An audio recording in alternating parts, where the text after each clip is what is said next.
Welcome to the seventh session about TRANSGANG ethical dilemmas researching user streets groups. The chair is Jose Sanchez Garcia and keynote is Gemma Ubarel and discussant is Juan Medina. The participants are Germán Muñoz and Musa Bureka. We ask you to please respect the schedules since at 4 is coffee break time. And remember, if you need to store your bag, please let us know, and thank you.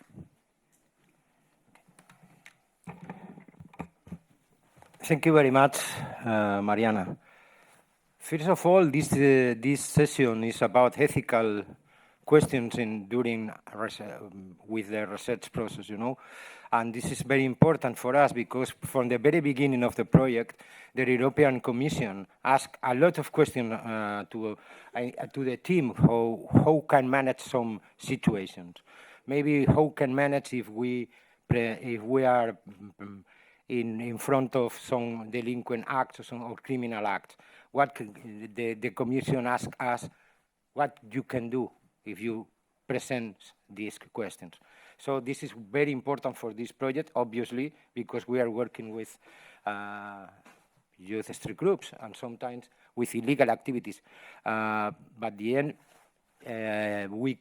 one of the ideas of the European Commission was that we must try to conform supervisory advisory board, ethical advisory board, external to the project to control all the protocols and ethical process of the project.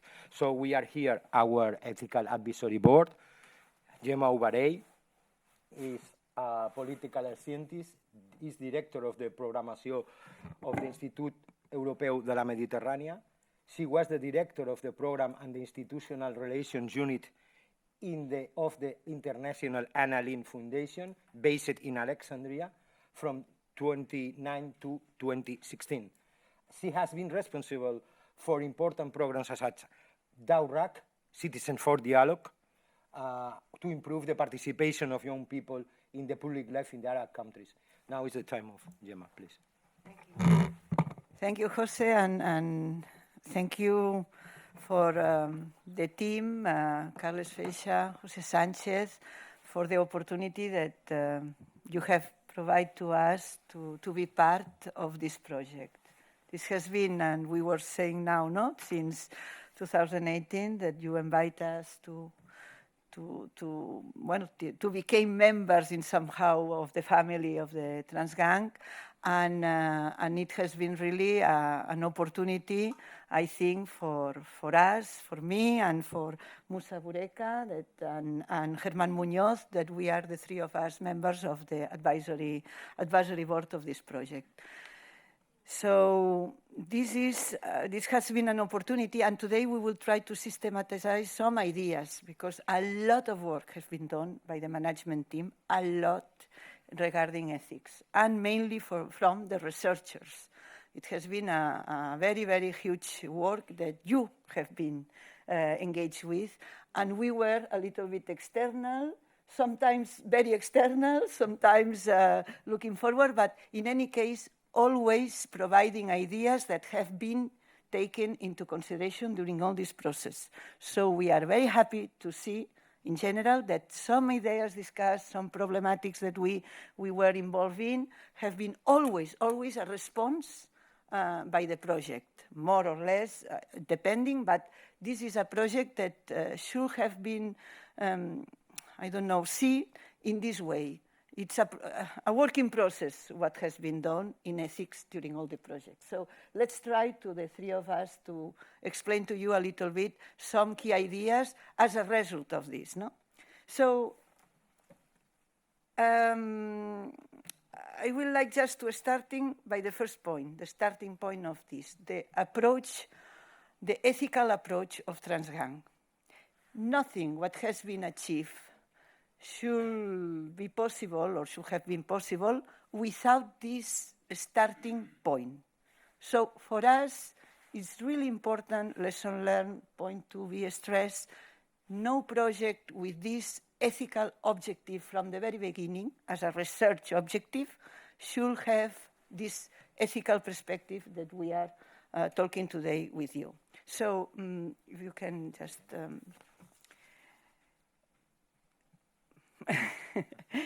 So here we try to resume a little bit. We did collaborate in some articles, some research that has been done during all this approach. And ethics is at the core of the TRANSGANG. In somehow we can say that the aim and the objective of the project is by itself an ethical objective. So this is why our ethical objective is so high from the very beginning. It's not only a safety thing. It's not about protocols. It's about how to work in another way, and in an innovative way, regarding what is the youth street groups in this area. So we choose 4 ideas that seems to us really important from this approach. The first is the idea of social inclusion. We are talking about violent groups and groups that are touching this violence, but our approach, or the approach mainly from the research project, is social inclusion. First thing, if you are not with this objective, a starting point of the research, you cannot develop what is this path that we will talk about ethics. Cultural and creativity. Bueno, this is not obvious in any research that creativity is inside. This is the case here.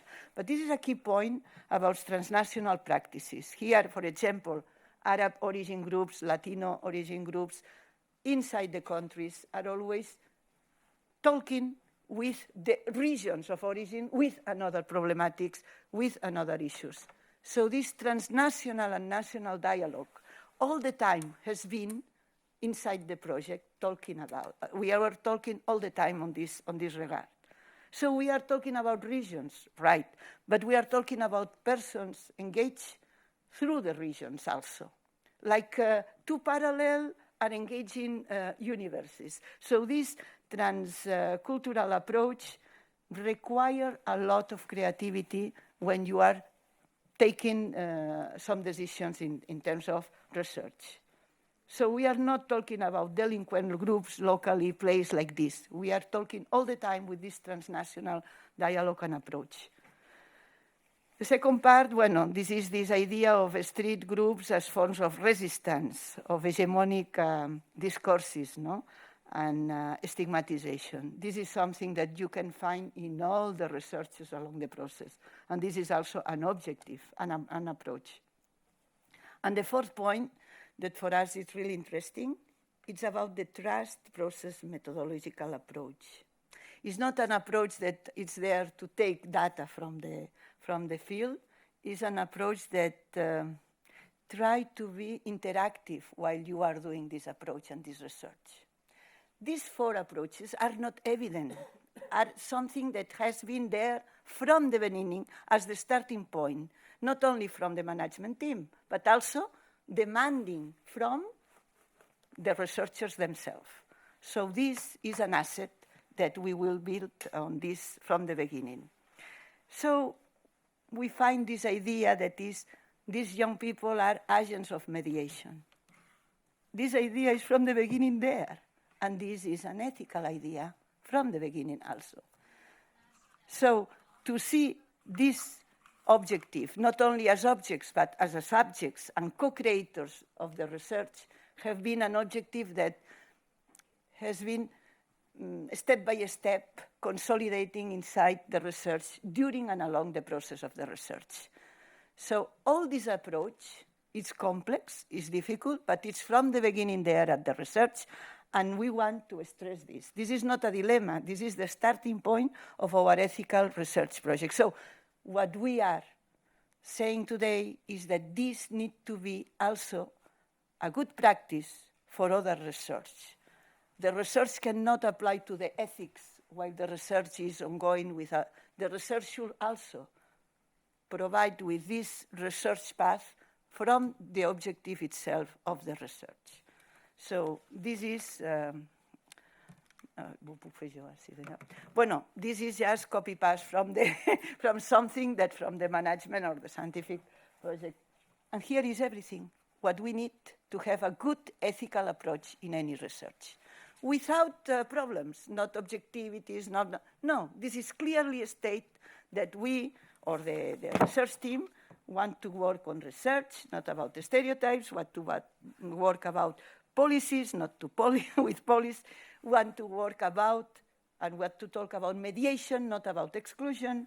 So we are taking from the criminal to the trans gangs in a natural research perspective. So this is first point, this is an asset, this is achieved, and this is a good starting point from other researchers on the field. So, ¿esto cómo va? Aquí, vale. Obviously, ethics and safety protocols. If you remember in the first meeting that is 5 years ago, we spent our time talking about safety protocols and how to reach what is really important, because we are talking about social marginalized young people, so very sensitive approach and object of research, and because we are also talking about 12 field sites, and some of them with really a context that is really difficult context, social, political, whatever. So this is a very sensitive issue, and this is why it has been requested to build on a robust set of ethics and safety protocols. It could be like this, and already it's a very huge work. But this is only a part of what we achieve. And for doing to do this, the management team applied to the Ethics Advisory Board. That this Ethics Advisory Board means that we are not only advising for the deployment of the project itself or the research, but to provide some kind of sustainability to all the practices. And from the very beginning, we agreed that all our work will be will be at the end of the day, as a result of this work, we would like to have some recommendations of how to improve this kind of research in the future and this kind of projects from the point of view of the European Commission also. So our idea from the very beginning has been to be there, present, not to be involved in the management, just there, like the safety protocols provide us some advisory, let me say, role. But our idea is always to catch up the interesting good practices or difficulties, and to always see how this can be useful for the future. Also, it has been a very good issue to take the ethics supervisor role and figure. This assure the ethical management in a very good way, because this person has been engaged during all the process, having this bridge between researchers and management. And third, but central issue, researchers have been involved in the project as they not only apply to the methodology of ethics, but they are also part of the success of how we apply to this ethics on the field. So researchers became one of the major, let me say, assets to deploy all this system of ethics on the project. And, m'he quedat sense, perdó, ara. So a lot of work has been done. This is the merit and the good thing from the management team, the handbook on ethics and safety, the training on local researchers, to local researchers that has been also an idea provided by the advisory board, the data protection policy that applies in a very difficult moments also has been applied and very useful. The ethics for visual methods that we discovered that it's a need from this project, that it's also investing on this, and the risk and safety protocols. So all these have been deployed, not from the beginning, but during all the process. So with this, our work will be already done with all these protocols and these insights. But also, it has been some approaches into the practice that this is just a sample, or some ways that the management team applies from some ideas that has been very present during the research. For example, recognizing this contribution of the participants, protecting participants' personal identity, ensuring, for example, the freedom of participants to be part or not. Researchers should be transparent during this, will be open all the time to answering questions ex ante and during and post. All these kind of issues that we can a little bit review in more attention if you want during the debate have been very much included into the management as a principles. So ethics have been really well managed with a lot of problems, but really well managed from the beginning as a principle. But this could be enough to present that we did a huge work in terms of this, and mainly the management team have been very much attentive with the researchers to do this. But we learn some lessons from the research also. By doing, we learn something that seems very evident, but it's not really the normal issue, no? It is a very clear, bureaucratic, if we must say it, a very clear ethical guidelines from the European Commission to be developed, but we find during the implementation the reality from the field work. So we need to confront what is an structure very rigid, if I may say, in terms of safety, of course, really devoted to protect the young people and the researchers in this difficult situation. And these protocols are really necessary, but are not enough to respond to whatever the researchers find all the time during their work. So because of this, the reflection came that ethics is more an empirical space of inquiry rather than a normative domain. This is one of the lessons learned that the research team and the management team is also reflecting in the articles and in the reflections all around this project. But this is a very important issue because we find it during the research, not before. We didn't know this. In fact, when in 2018 we were discussing about safety protocols, but we were not discussing about this. So what does it mean? That we find by doing, in this working process, the importance of capacities, meaning that also the researchers should reflect the frame of reference according to the file sheet, the prevention as one of the must issues in everything, meaning we need to work a lot to assess potential capacity to cause harm in the participants, the importance of the dialogue between researchers and study subjects. This is crucial because we find a lot of problems on this. Of course, values, equity, freedom, and justice. This is something that you can see, this is our goal. But when you are working on the field, these questions sometimes are there, and you need to choose if to have this idea of equity and freedom should be a must. And sometimes the researcher requests for validation for these values that this researcher wants to apply, but perhaps the protocols are not enough clear on this regard. So the project, step by step, incorporates all this as a part of this, let me say, empirical space of ethics that we have. And of course, knowledge. And this is really important.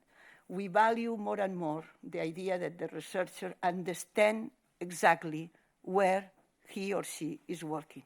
And the context is not only this, but we need to include. So this has been adapted into the protocols more and more. But, and this is the key point, one of the main issues that we would like to underline, the critical ethic role of the researchers. So we are looking for persons that has the capacity to do the work and the knowledge and the competencies. But also, we need an added value for this kind of researchers that are doing this work.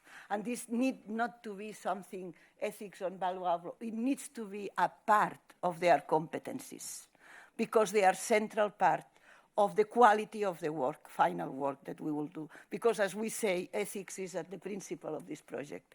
So these decolonial approaches is the key point of this kind of studies. It's not only that you are from the regions, it's the region that you are studying or involved, is that you know exactly what it is happening there, and to provide to this a value and a dialogue, because this transnational dimension make this dialogue really one of the more interesting issues that we are working with in this project.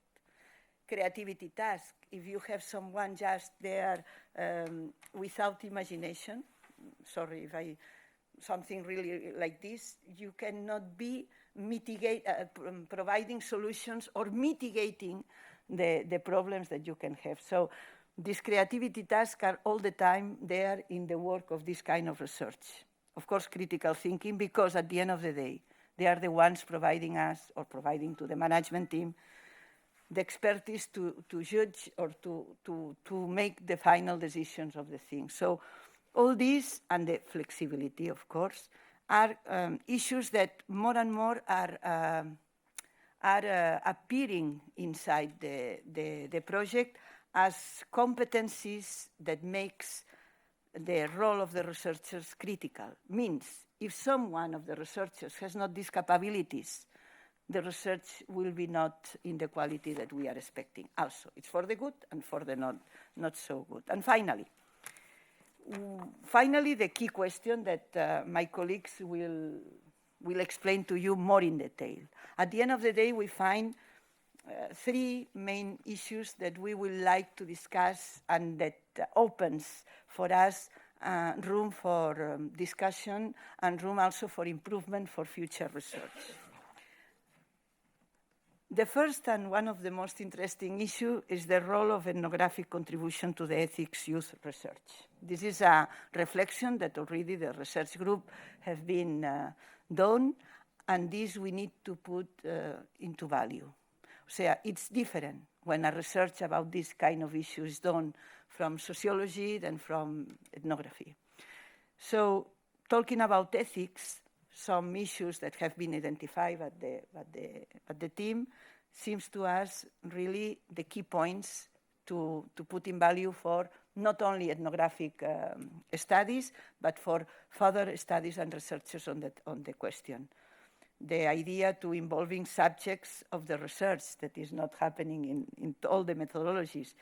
Using this idea that we, Germán, will develop more about care and protection, but on the, let me say, on benefiting the knowledge, promoting these links between policymakers and young people, learning for the creative use of new technologies. This is, if I may say, I don't know if it's ethnographic or from this project, because here it has been a lot of investment also in this kind of, and disseminating this local youth knowledge to improve, and we will talk about this on a global. So all these issues, at the end of the day, make that, I think that there is something that also the Carles Freixa and Josep Sancho, well, they underline in some of their articles that seems to us really important at this stage. That is, of course, we are looking to what is the gang's policies, but from this microcosmos of the youth street group. This is crucial to understand how this flexibility, the social cultural context is important for the sake of the ethics approach of the project. So for finalizing this point about ethnography and this is the gang conceptualization and theoretical perspective in youth street group research that has been promoted by the research group. It's the key, one of the most interesting issues from the point of view of ethics of the project. So with this reflection, we want to underline how this improvement of ethics has been done from and since the research itself. Now the second point is something that Musa will develop more in detail, but this point is about non-democratic regional context. And we need to improve our knowledge, to take profit of our experience in this from the research in order to improve further researchers taking this into account. Because it's not the same democratic context with all the difficulties with non-democratic context. And this is a reflection that we want. And finally, the thing that Herman will talk about, and this is for us really a new issue that to take into consideration for further researchers, is this idea of the perspective of methodological ethics commitment, meaning let's talk a little bit about how kind of ethics we were working with in this kind of projects. Because we are talking all the time with ethics in general. But this kind of projects merits a reflection about which kind of ethics we will apply in this kind of research. So now I will finish this to go. Thank you. Thank you very much, Gemma. And now is the turn of Musa Burebba. And he's a researcher at the Barcelona Center for International Affairs. He's also an associate professor in the International Relations at the Blanquerna Faculty, Ramon Llull University. Musa has a master in international relations, specialized in integration and transformations in the Mediterranean and the Middle East. He was a junior researcher also in the European Institute of the Mediterranean. He also worked as a consultant for the Institut Français de Relations Internationales, and now he's working as a researcher in the CIDOB. So it's the time of Musa. Thank you very much, Jose, and thank you, Professor Feixa, for making us be part of this project. So I know the session about ethical dilemmas can sound as the least interesting one. I know that you just had lunch. So in my case, instead of going into technical issues related to ethics, I will just point out a few elements that actually have arisen from the reports that were done in the framework of TRANSGANG. And also I would like to start first by giving you a sort of general overview of what we are talking about when we talk not only of North Africa, but I would say more generally of the MENA region. Basically, next year it will be already 10 years ago that we have started a project from which both Jose, Gemma, and Carlos Feixa were a part of on Arab youth. And I was thinking on the way while I was coming here of what if we would repeat such a project today. And the project contemplated a survey. It was about Arab youth conditions, prospects, with regards to the political transitions that took place in 2011. And basically, and it's obvious, but still a sad news, but the landscape between 2011 and today has dramatically changed. I mean, about 10 years ago, we were talking about a sort of revolutionary period. There were high expectations in terms of democratization. And this is also something that I think as researcher, you could feel when you were on the ground. We had more liberties to deal with politics, to deal with the relation with law, with the authorities and so on. And it's incredible or fascinating to see like how year by year, and I'm sure within TRANSGANG you have seen it, the context is moving so fast and changing very, very quickly. In concrete terms, today, 2023, the so-called democratic transitions have relatively failed. We had a coup d'etat in Egypt in 2013. We have a regime today which is, I think, harsher than the one that was there before 2011.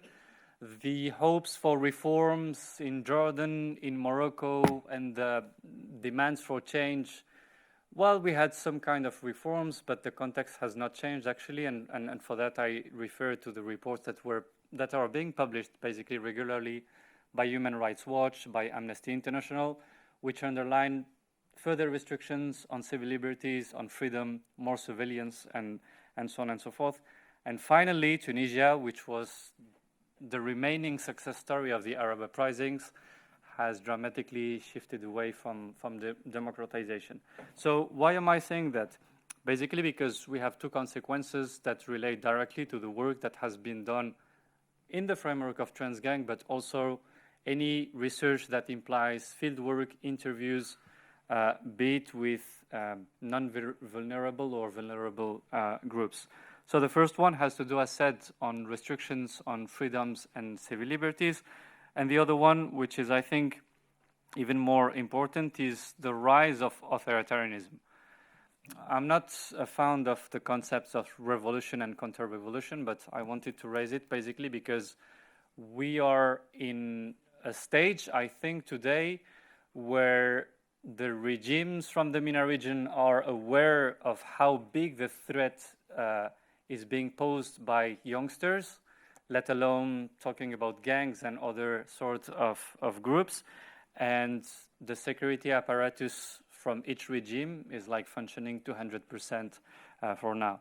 So the consequences basically, and this is something that we perfectly see in the reports, but also on the academic papers that have been published by our colleagues. I would say that the first one, and this is something that, again, is obvious for people working from the MENA region, but I think it's also good to be aware of it, especially when the project is being funded from Brussels, where we are not always aware of the realities on the ground. But I would say the first, one of the first consequences is, of course, the lack of trust towards the authorities on the side of researchers to develop and implement correctly their own research. The authorities are not trustful. They can use your own research, your contact details, or the people that you are interviewing for security purposes. The second one, which I think is also important, and it appears also in the PowerPoint, is what is being called the rise of digital authoritarianism. There are huge amounts of money that are being invested by these regimes in order to better implement the surveillance of people. I guess everybody's familiar with Pegasus in this room. I mean, especially in this country, we know something about it. But this is something that you also perfectly see in other contexts. And this calls for more investment. I would say before investing into technologies, we need to really try to understand the implications of that.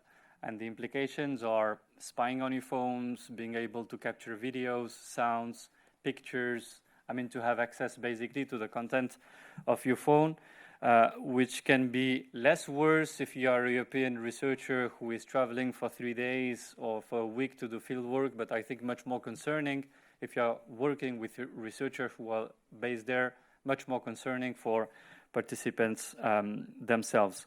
So the use of, and this is something that I would recommend, I'm not going to reinventar la rueda, reinvent the wheel, but the use of audio recorders instead of smartphones.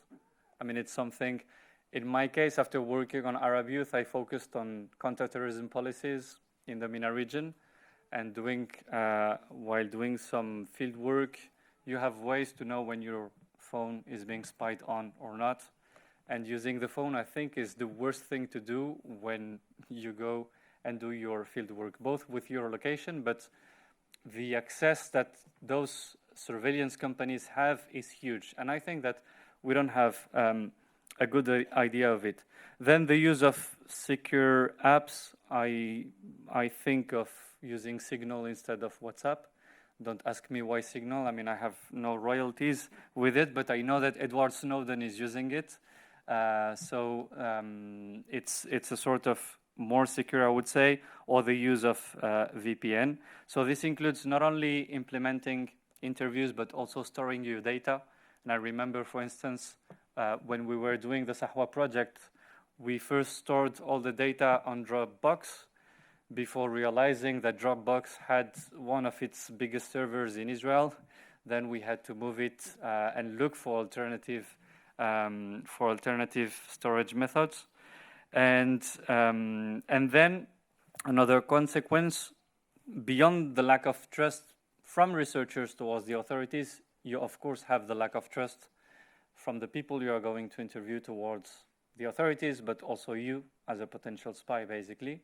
And and this is very fascinating when you analyze the discourse, or even you even have campaigns on TV or internet that are being deployed by some regimes. I'm thinking of Egypt, I'm thinking of Jordan, that portray researchers or any foreigner basically as a potential spy and telling people, be careful of what they are listening to us, I think.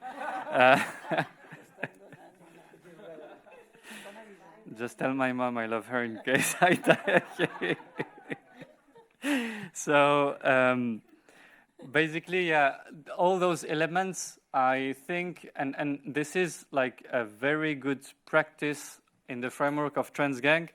So it's good to comment these issues en petit comité between researchers or people who are familiar with the situation, but I think it's also worthy, and this is what has been done in the framework of TRANSGANG, to issue some publications to make people aware, and first and foremost, the funding organizations, of the problems that it means. If you don't have a relation of trust between let's say the populations and the authorities, nobody is going to write a signed consent for the interview, basically, because signing something could undermine the whole process of research, and this is something not new in this respect.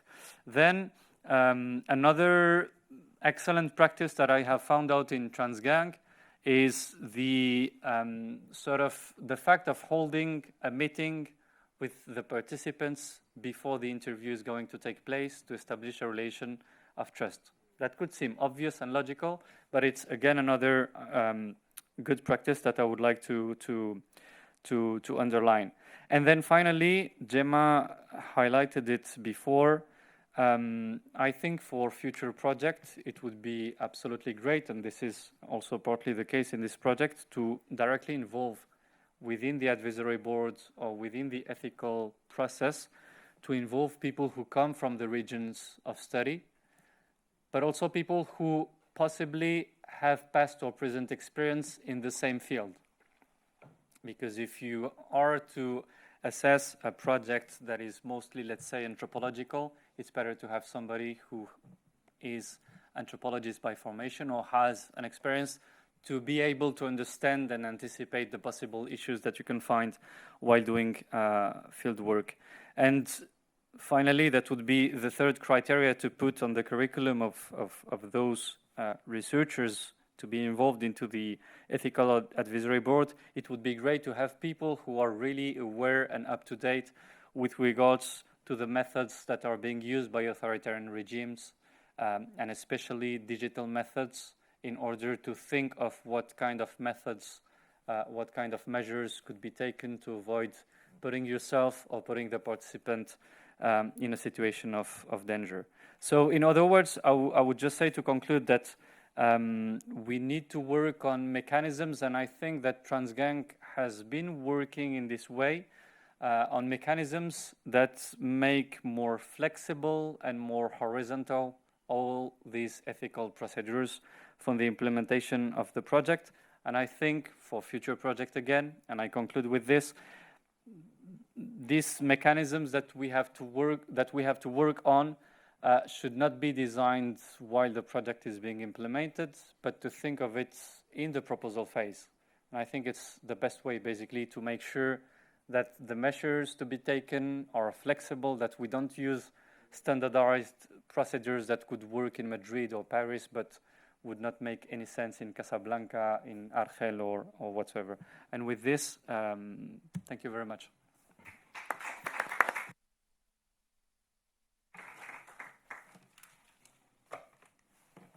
Thank you very much, Musa. And now is the time of Germán Muñoz.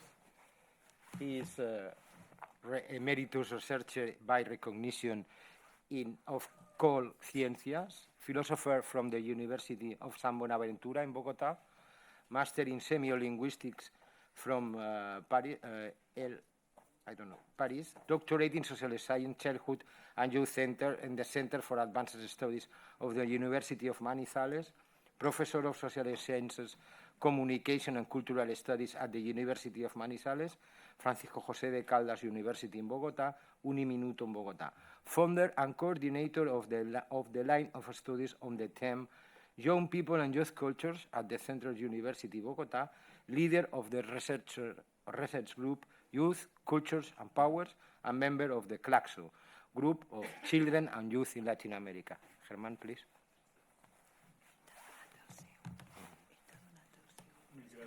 Sí, sí, ahora lo pongo. Mil gracias, José, por la presentación y un agradecimiento muy especial a Carlas Feixa, también a ti, José, a Gemma, por hacerme parte de este equipo. He llegado a este equipo a mitad de camino. No estuve desde el comienzo, pero el tiempo que he llevado con ustedes me ha dejado unas grandes enseñanzas porque este es un proyecto excepcional dentro de todos los que he conocido, en los que he podido participar. Hablar del informe ético de las Américas me provoca una primera reflexión. Bueno, la primera es, como ya lo han notado, que hablaré en castellano, pero mi inglés está fuera de práctica hace tiempo.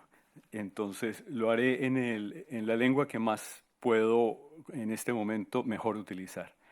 Hablar de las Américas me parece importante porque es el nombre que nosotros hemos conocido para un proyecto en el cual existen diferentes ciudades de diferentes Américas, Chicago, Salvador, Cuba, Colombia, y realmente yo hubiera titulado de otra manera lo que está en la pantalla. Yo tal vez hubiera dicho que se trata de un informe ético del territorio llamado originariamente Abya Yala. Y cuando hablo de Abya Yala, estoy hablando del nombre más antiguo conocido, referido a un territorio hoy americano. Literalmente, Abya Yala significaría tierra en plena madurez o tierra de sangre vital, y en México se llamaba Anahuac, lo uno entre las aguas, comprendido entre los océanos Atlántico y Pacífico. Pero esto me llama la atención decirlo para entrar diciendo justamente que la denominación de esta ética de un territorio llamado de una forma que no es la originaria implica el poder empezar con todo el planteamiento originario inicial que hace Gemma, a replantear en términos no solo de lenguaje, sino conceptuales, lo que se llamaría un informe ético en este territorio y en los otros territorios. Así como se habla de las Américas, sería importante hablar de la ética de las Europas o la ética de las Áfricas, porque no hay una sola, la del norte, la del sur, la negra, la del desierto, la de magrebíes, etc. Y por supuesto, pues el informe ético invita a salirnos, a cambiar, a producir una innovación de fondo, como se ha estado haciendo, pasando de los protocolos ERC, es decir, de la European Research Council, a la implicación ética plena. No es un cambio accidental y no es un cambio superficial. Hacer un informe y, por supuesto, un proyecto entero con implicación ética plena significa el poder partir de las éticas locales o de las éticas propias, para decirlo con una palabra que me gusta más, propias de aquellos con los cuales se trabaja en la investigación, no sobre los cuales se trabaja en la misma. Voy a destacar en este corto informe algunos elementos. La primera es que si hablamos de Abya Yala, el hablar de la región de las Américas me parece que implica pensar en un caleidoscopio, con rasgos particulares tanto de carácter social como cultural en cada una de las ciudades escogidas que dificulta una lectura comparativa. Es decir, pienso, porque los he leído muy detalladamente, porque me han fascinado, que las experiencias seleccionadas en Chicago, en Santiago de Cuba, en San Salvador y en Medellín hablan de 4 universos diferentes, de mundos muy distintos a pesar de estar en un territorio que tiene elementos en común. Y esa lectura comparativa podría invitar en este momento a hacerse la pregunta, ¿qué hay de común en estas 4 ciudades que se encuentran aunadas bajo esta consideración de hacer parte de las Américas? Se podría afirmar que Chicago, Santiago de Cuba, San Salvador y Medellín hacen parte, y esto es un común, de 4 estados penales en países que no respetan los derechos humanos. Y efectivamente la primera consideración tendría que ver con esto. Formalmente, un país como Colombia, de donde yo vengo, es un Estado de Derecho, con 220 años de gobiernos republicanos de derecha o de extrema derecha, que no respetan los derechos. Y hablo de mi país. En consecuencia, más que un Estado penal, y tendríamos que entrar a entender mejor de qué hablamos cuando hablamos de un Estado penal y no de Estados de Derecho, lo que estamos viendo progresivamente es el paso, el tránsito de estados penales a estados criminales. Y esto ya nos mueve muchísimo la consideración, la lectura del tipo de investigación que se requiere en estados penales en tránsito hacia estados criminales. Es decir, a mi parecer, estos estados de los que estamos hablando, en donde ha tenido su origen, su trabajo, una investigación larga, profunda, de gran capacidad analítica, es condiciones de excepcionalidad. Y de hecho son estados de excepción. Han sido estados de excepción. ¿Cómo investigar en estados de excepción? Si los protocolos éticos, como decía Gemma, han sido planteados como una ética universal. Una ética que se supone que no ha cambiado, que ha sido, pues, desde un tiempo muy largo, la misma para todos. Y pienso que esa condición nos llevaría entonces a replantear igualmente en estados de excepción cómo elaborar un informe ético, una lectura ética de realidad. Para hablar, como lo dice la diapositiva en la pantalla, sin eufemismos ni anestesia, lo cual no es nada fácil, sobre todo al interior de un tipo de academia que piensa y elabora planteamientos que considera que deben ser universales. En segundo lugar, en los estados de excepción nombrados, un proyecto de investigación debería entonces atreverse a abordar dilemas éticos de los mundos de vida juveniles, y hablo de una expresión que utilicé en mi tesis doctoral, mundos de vida juveniles. Existen mundos de vida juveniles, en plural, diversos, mundos de vida juveniles masculinos y femeninos, mundos de vida juveniles de condiciones de estratos socioeconómicos diferentes, de territorios diferentes, de éticas, estéticas y políticas diferentes, más bien diversas, cada una de las cuales se plantea en términos de una condición juvenil diferente, que posee agencia en sus contextos locales.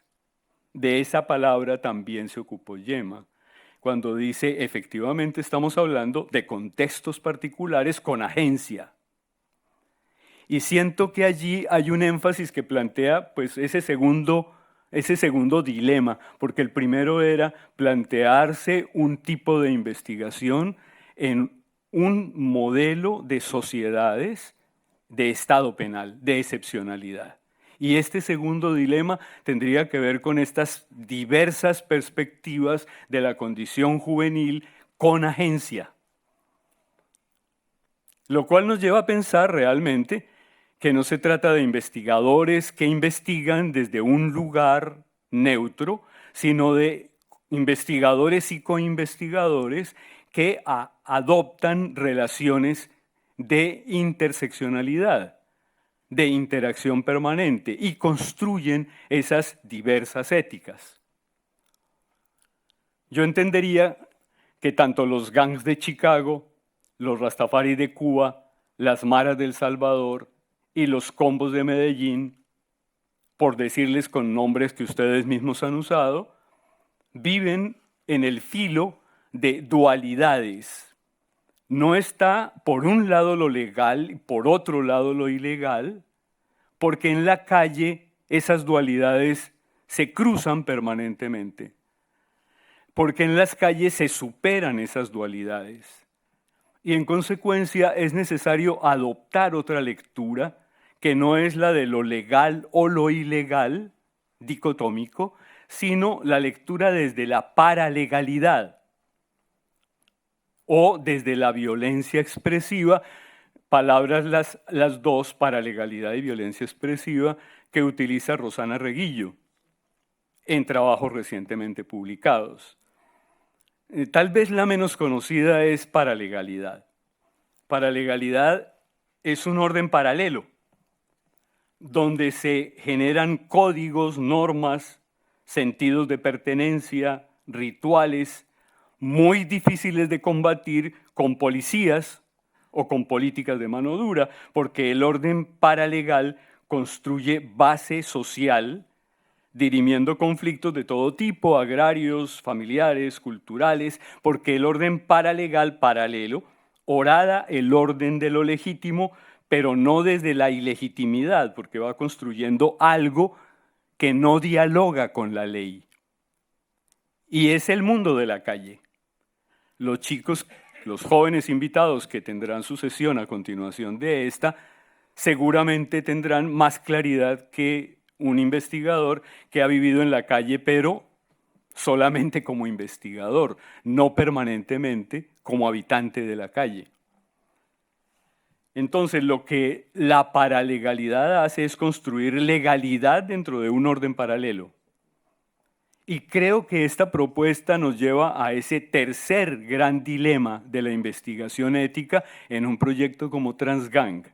Construir desde otro orden que no es el orden con el que hemos trabajado habitualmente en los mundos académicos.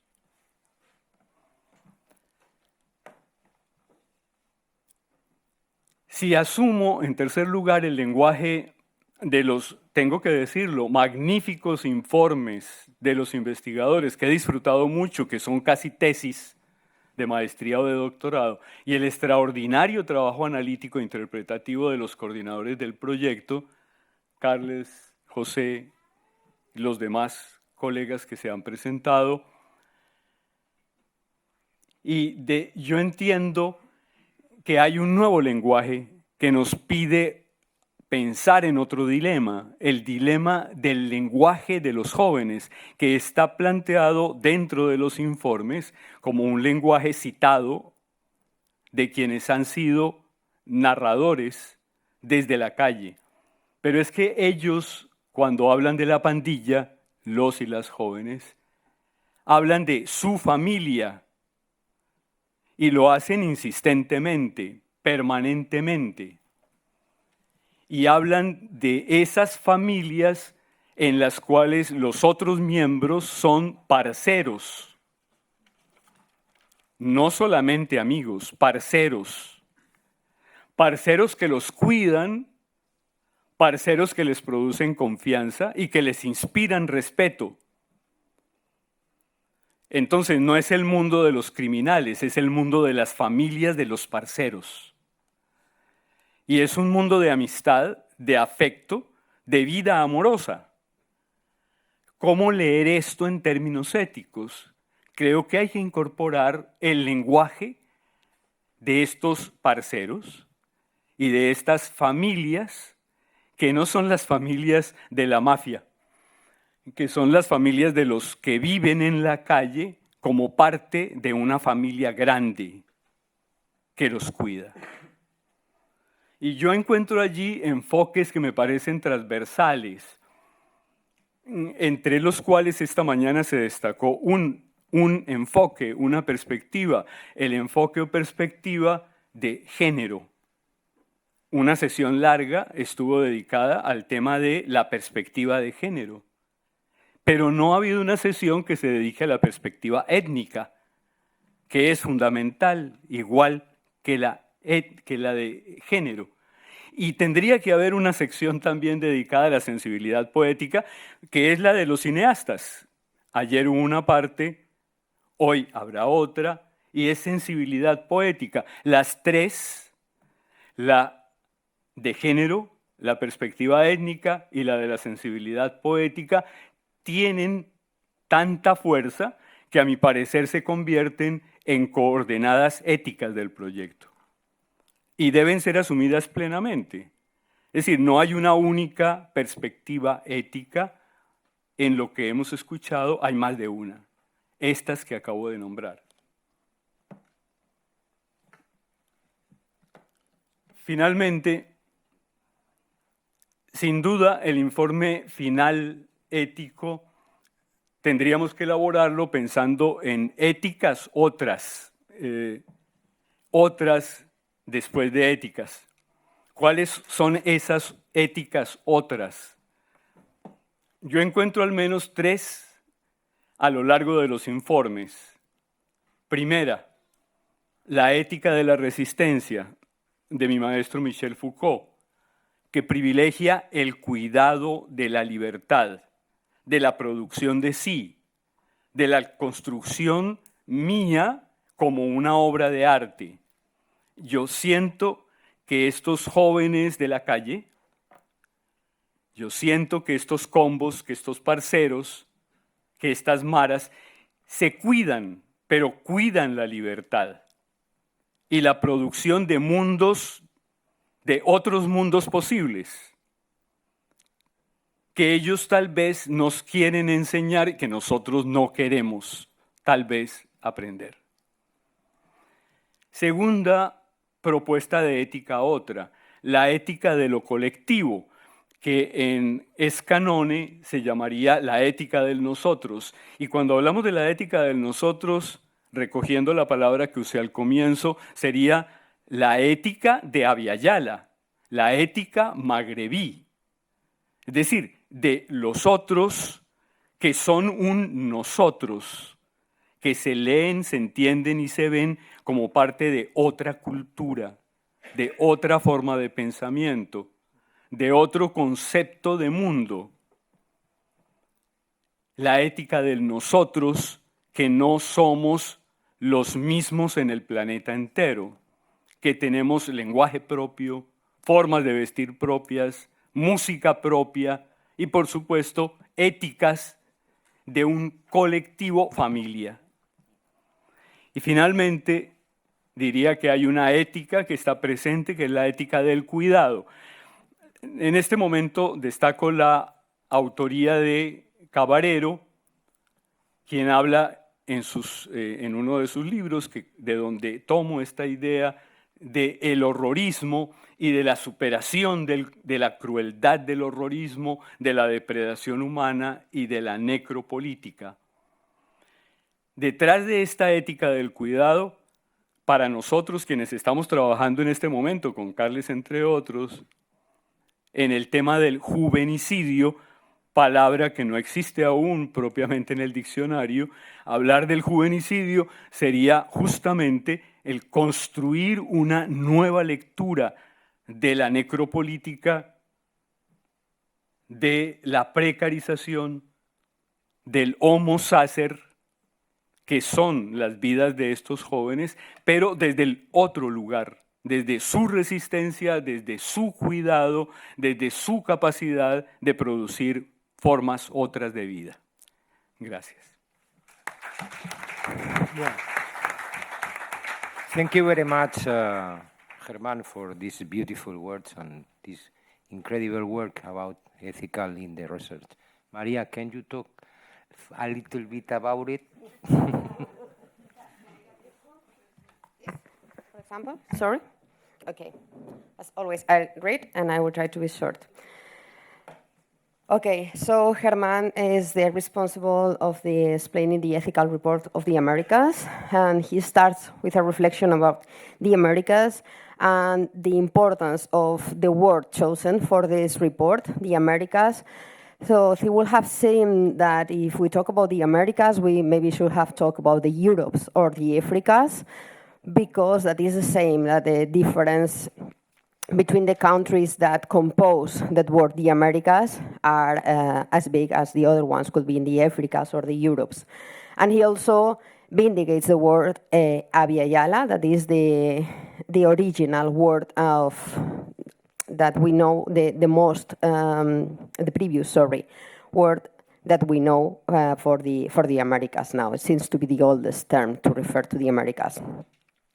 He explains that to create its ethical report, there is a rethought from the ERC protocols translate to a new protocol that comes from the working with and not working over the populations that have been researched for the TRANSGANG project. He explains that the Americas, or Abya Yala, has a different and kaleidoscopic concept with so many differences that each city is completely separated from the other. So they reflect what do these cities have in common. They have come to realize that there are these locations are 4 penal states in countries that don't respect human rights, although theoretically they are democratic states. States that are turning from penal states to states of permanent exception. They also have found out that there are youth live worlds, and worlds in plural, in all these states with gender, age, social, and political differences.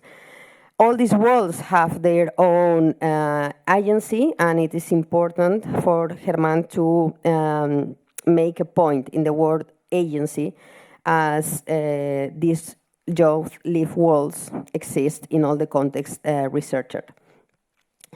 One of the other thing that all these cities have in common, and the researchers in of these cities have in common, is that researchers have adopted a constant relation with young people, and they have adopted the ethics of the young members, running away from the dichotomical of legal and illegal to enter a paralegal order. That is, an order that runs parallel to the state, to the official, to the legal state, but doesn't dialogue with it, because there is an order created in parallel to the official one. From the local researcher's report, he has learned the importance of using the language of the participant, and he exemplifies this with the term parceros, that is not the same as the words that an academic will use maybe to refer to the young people researched. And he reminds us that this is not a mafia language, but family language, and researchers adopt this family language of members of youth street groups. He considers also that as well as there was a gender session, and there is a gender category to be taken into account in the ethics report, there should also be a similar focus on ethnic and on the poetic language, for example, the one used in the movies, to be taken into account for the ethics reports.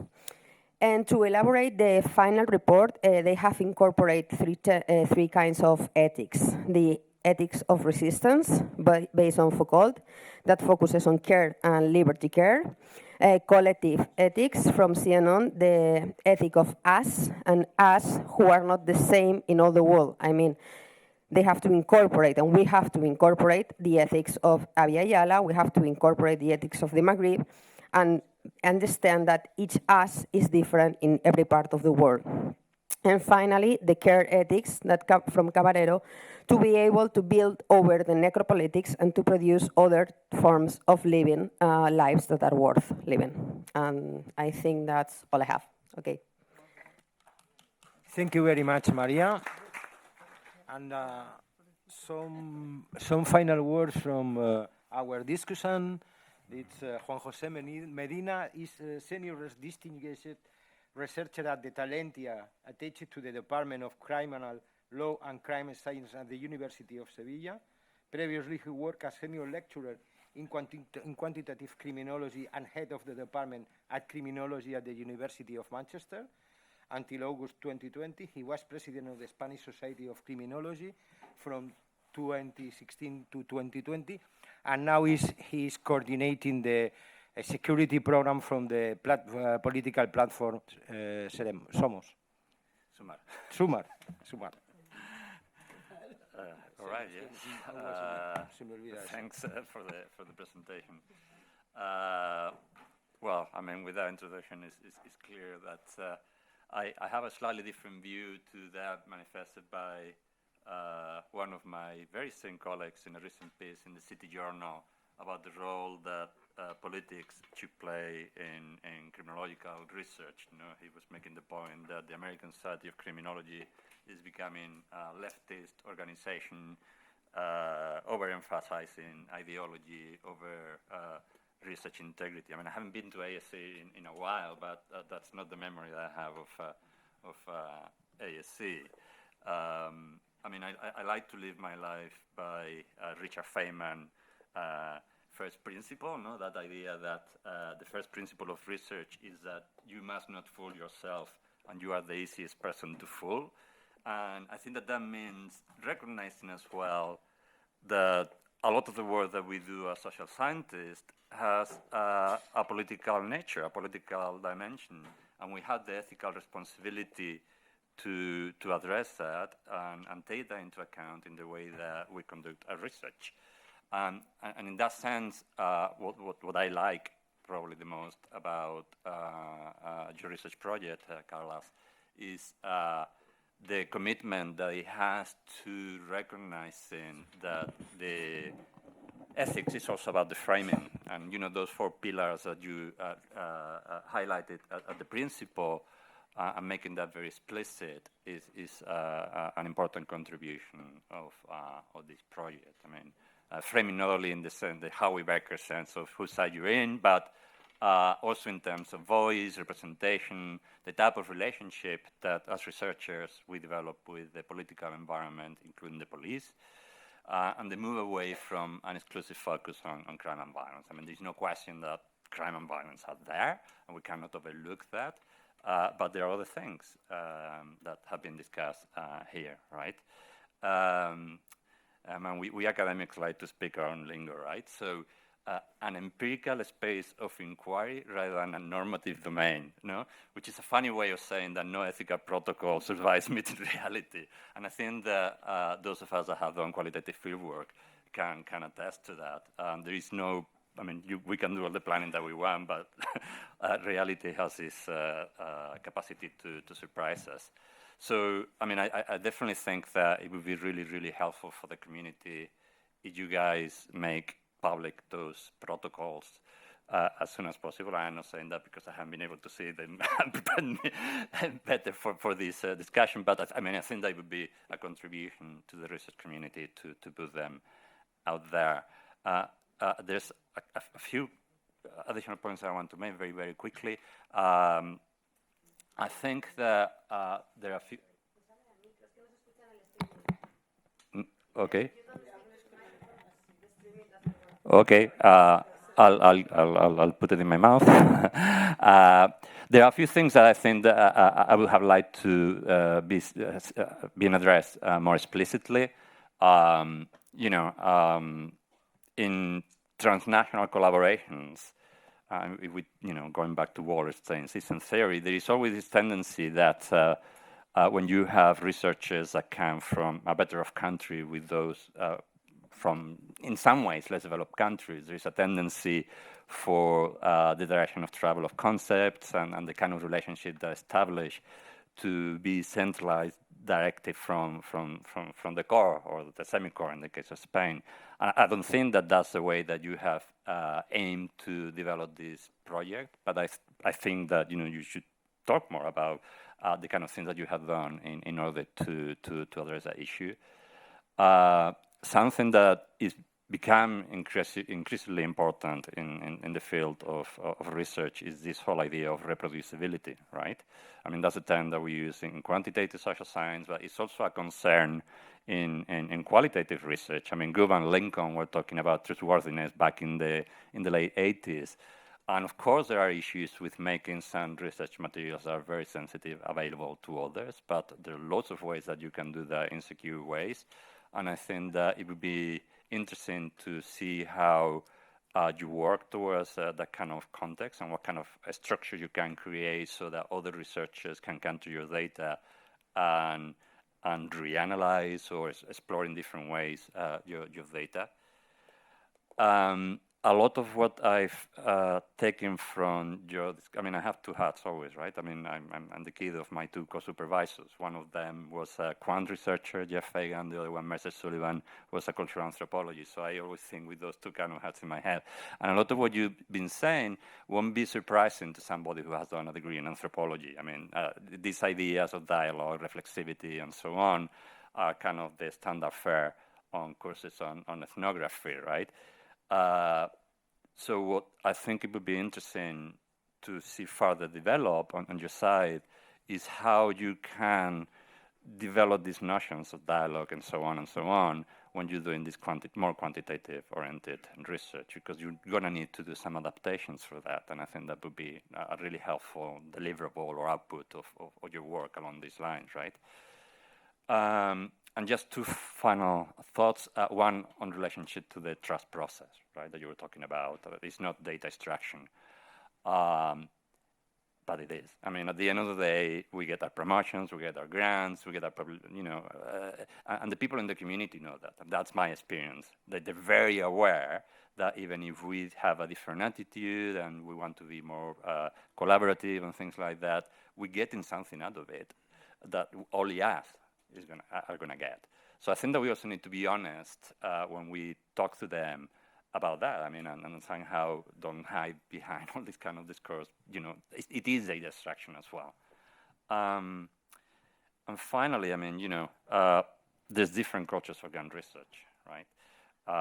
I'm not one of the OGs of Eurogun, but I was there very much at the beginning, and even within Eurogun, there were lots of very different groups and sensibilities and traditions of research, and a lot of beef across this. There was people that came to Eurogun meetings just to do some sort of dry shooting of people there, and metaphorically. And then there's, of course, people that don't even want to have anything to do with Eurogun, right? We in academia often exacerbate the differences. And, the fact that I'm collaborating with so much should say something about my particular sensibility to try to move beyond differences that are probably more trivial than we tend to see. And in that sense, I think that things like those two triangles that you presented there, we need to move away from those kind of things of trying to say, okay, we are better than the others because we're doing this. There's, I think, a little bit of a straw man argument in one of the way that you constructed one of the arguments, and in any way, I don't think that has a dialogue. I think that the dialogue should also be internal and not only with the community, but also across the different kind of cultures and traditions that take place here. And of course, there are differences, and we can overlook those. But there are also lots of things that we can learn from each other, and I think that that's where I will leave it. Thank you very much, Juanjo, for your last words. We have something like 5 minutes for some question. No?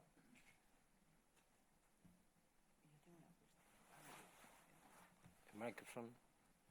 2 questions. There. The microphone here.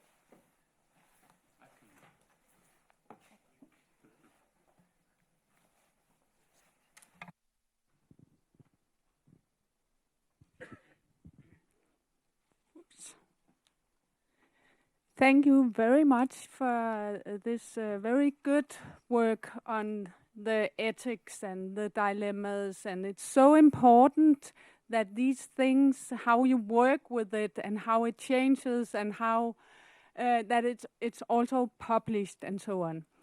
And I was thinking about the comments from you about letting other people reading the data. And the trust issues, because, co-creating this kind of data is a very sensitive issue. So even though, of course, it would be very interesting for other people, I think it's not possible, because it will, when people say yes to to do this kind of research, they do it to the persons who they meet and not to the broader community. And there's so much at stake at this type of research, and it's so important to respect the people who actually participate. And I think you have done a very nice work showing that respect within your way of dealing with all these ethical issues. Thank you very much.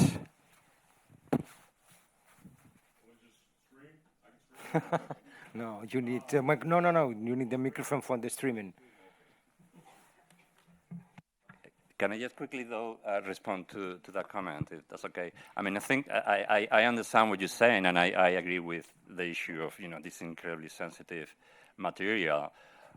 But, there is a question about research integrity here, and there are lots of examples in our field, think Alice Goffman on the RAN, where access to the data can prove actually incredibly important, even as a protection for you as a researcher, in terms of the allegations that can be made about your own work, right?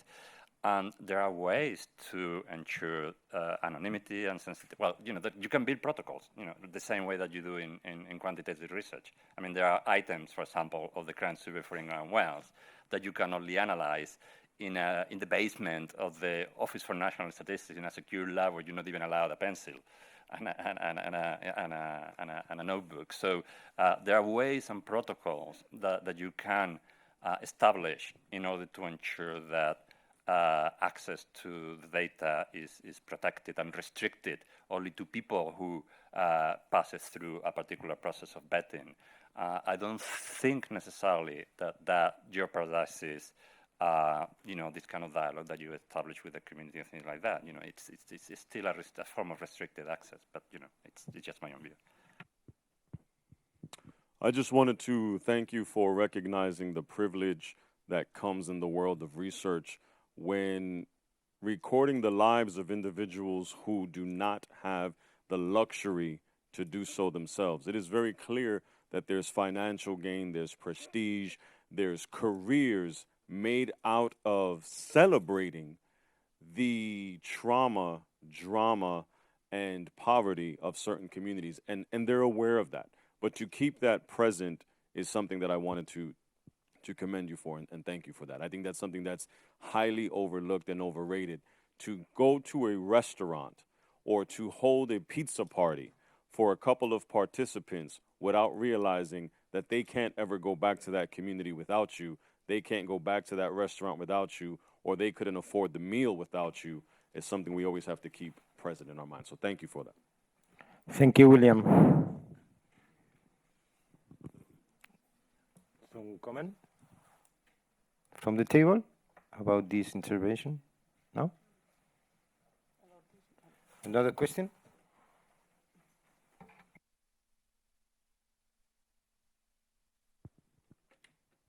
Thanks. Thank you for outlining. I really like the overall approach and the principles that you set out to abide to. But I was wondering if any of you could share a concrete example of where you really faced an ethical dilemma that was difficult to face, and in which you negotiated, some choices, and on which you maybe reflect now backwards and you think you should have done otherwise or differently. I think from concrete examples we can always learn a lot, of course, without disclosing any sensitive details. But I was curious of a couple of examples. Okay, I will try to. Okay. I think that one good example is that something happened in Medellin with a boy, and in a very fast way we can try to, I don't know how, save this boy for the ambient, for this ambience, and go out, and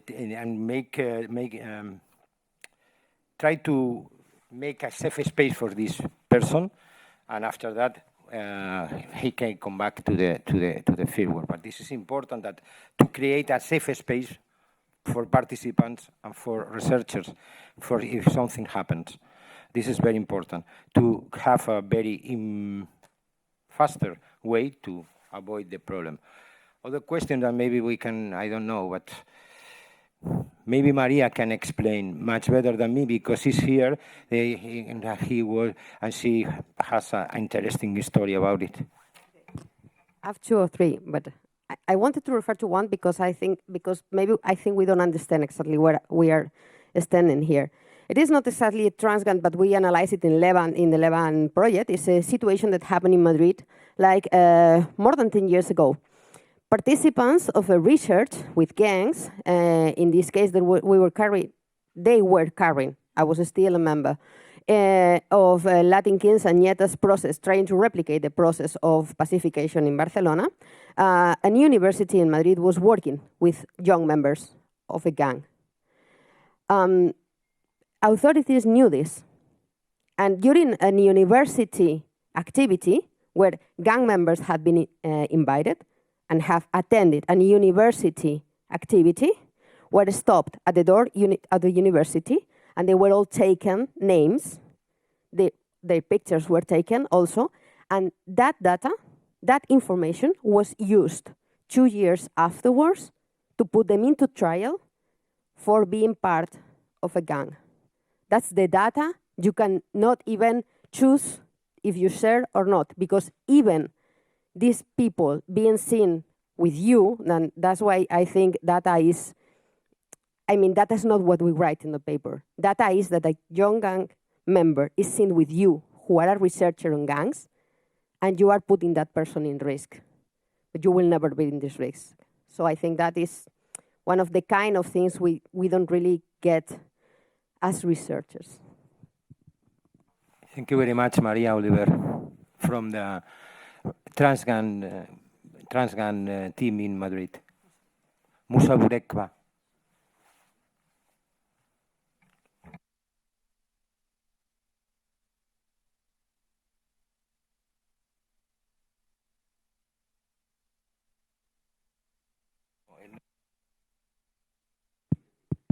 Yeah, no, just to reflect on that, the example is not from TRANSGANG, but actually it really relates to what, is it William? What William said just before. To me, an ethical dilemma that happens quite a lot, especially when you have a lot of common interests with the people that you're going to interview, and that happened to me while doing research on violent radicalization here in Spain, and going to a place that is described as the hotspot of radicalization by the media and by political leaders, where actually there was nothing. And you start having this sort of friendship actually with the people whom you interview at the very beginning, and it becomes worse by the time. You don't know whether going out with that person to have a pizza or whatsoever, to know their friends, is something that you do as part of your research because you are in their location for a week, or if you are there having your sort of recording machine over there and going back to the hotel room and writing down everything you have seen. And this is something, at some point you're just asking yourself whether you are whether you both agree on the terms, if this is a sincere friendship, or if for you it's now convenient to go out with that person and get more information. And this is something, looking back at it, I still have no solution. Maybe those working on TRANSGANG have some, but this is truly an issue for me, because you end up thinking, yes, that you are making out of this friendship something else for other purposes.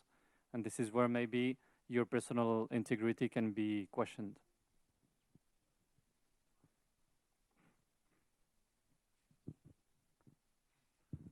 Only to say that all data in TRANSGANG were recorded according to a consent form, were anonymized later, and were filed in a secure server. What we can do with that, we have an amount of data we can to discuss how, and in the meeting tomorrow after the end of the conference, we will discuss what to do, because not all the data have been analyzed, of course, and we must to exploit better, but of course always with ethical agreement. And how we have worked with that is the next session. In the film about Medellin that will be presented in 30 minutes, and in the after session with young people, they will explain if our ethical protocols have been well applied or not.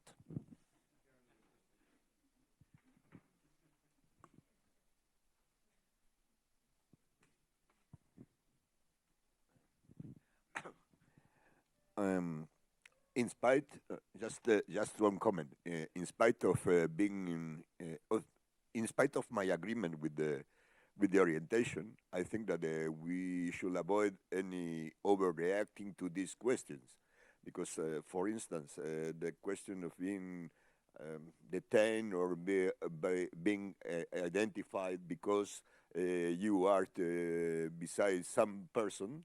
In any may occur in any place, not only in the context of the research, and we cannot build an artificial island where all the policies and the infiltration strategies or the infiltration applications that don't work, especially because we are unable to do that. The last of the interns of the information services is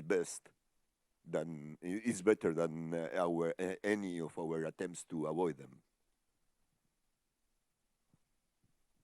Thank you very much.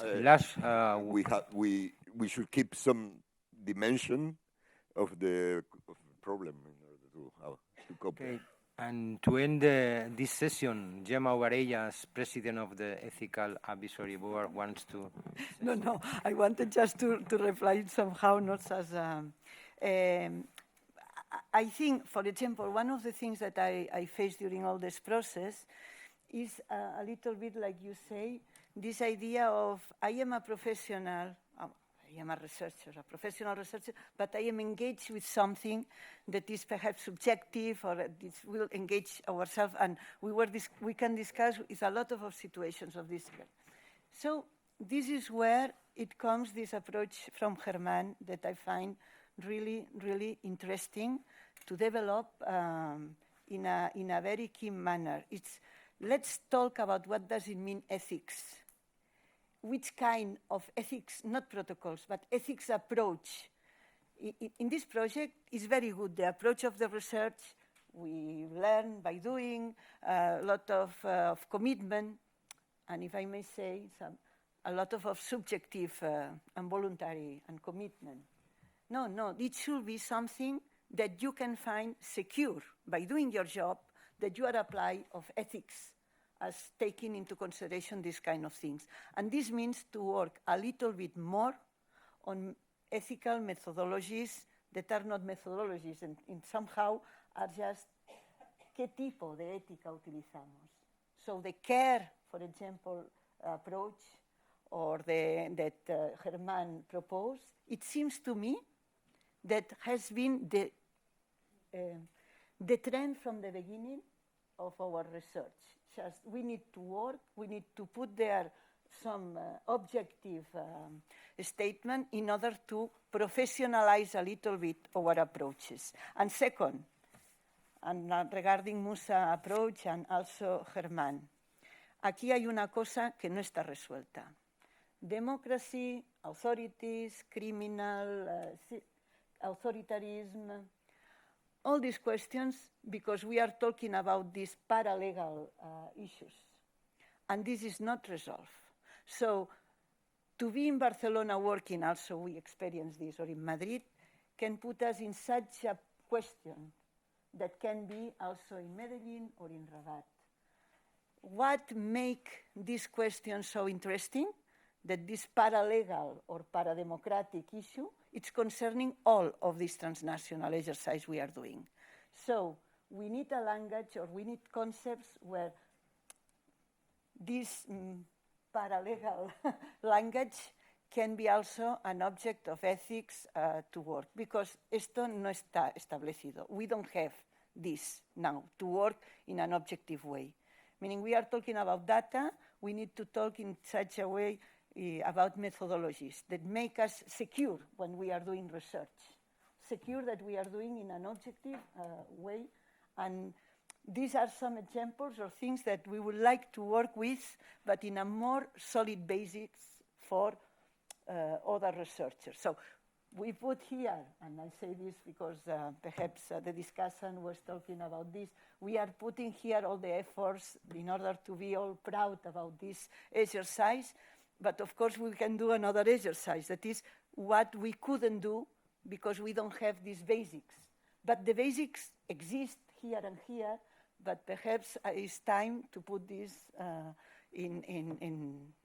to work and to work more. A lot of lacks, methodologically speaking, in ethics, I'm talking, a lot of things to be done.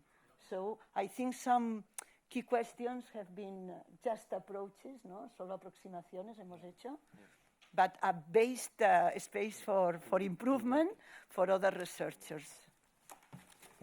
Okay, thank you very much, Gemma, and thank you very much for all your... Do you want to?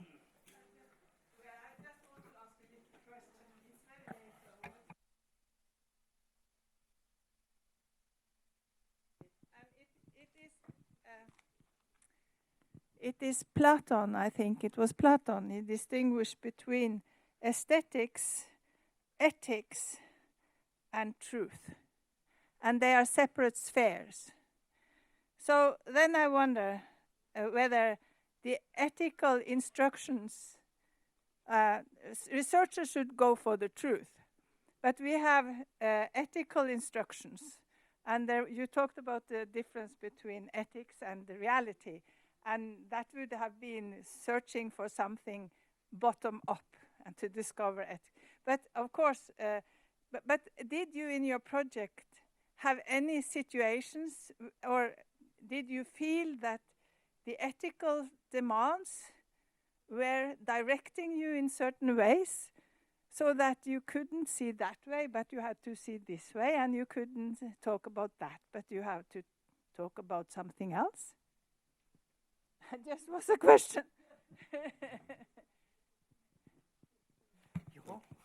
Bueno, I think that you touched the question. I think the session is finished and we talk about, but this, what you are saying, is all the time. Is all the time. The ethics appear, the dilemmas appear, and we are facing reality and approaches. So maybe it's helpfully that I can talk about that we prepare something like a permanent advisory counseling in the project. If something happening in the field, very quickly all the people are communicating and solve the question. But this is very clear that depend on the question and depend on the context, depend on a lot of things. Thank you very much. Thank you very much.